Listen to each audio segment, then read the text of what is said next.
Hi, and welcome back to TIRATalks-Financial Planning. On this channel, I make videos about how my family is saving and investing to reach financial independence. In today's video, I'll be sharing our passive income for the second quarter of 2021.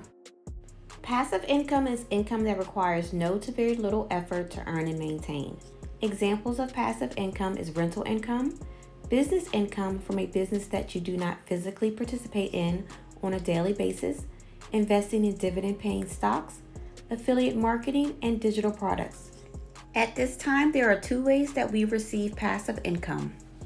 One is through interest payments from our high-yield savings account, and the other is from dividends. A dividend is a share of the profits and retained earnings that a company pays out to its shareholders.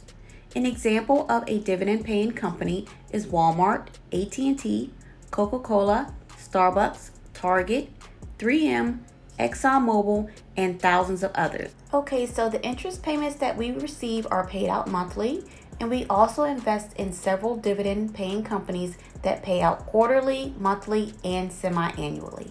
We hold our investments in a few different brokerage accounts like Fidelity, Robinhood, and M1 Finance. Let's take a look at our passive income from April, May, and June. In April, we received a total of $21.76. In May, we received $585.38 in passive income. And in June, we received $36.59. So when we add up the numbers from April, May, and June, we get a total of $643.73 for the second quarter of this year. There are many benefits to having passive income. One is over a period of time, you can reach financial freedom. You also can take that passive income and reinvest it to further grow your wealth. That's how the rich get richer. It also strengthens your retirement. It allows you to delay dipping into your retirement accounts. And let's not forget about the emotional happiness of having that additional income.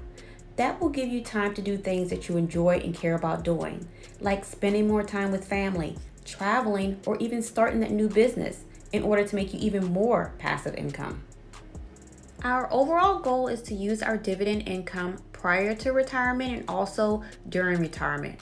And in order to do that, we need at least $3,000 per month of passive income prior to retirement and about $5,000 once we reach retirement age.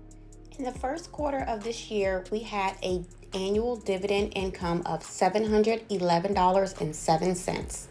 And now we have an annual dividend income of $1,330.18. That is a $619 increase in the last 3 months.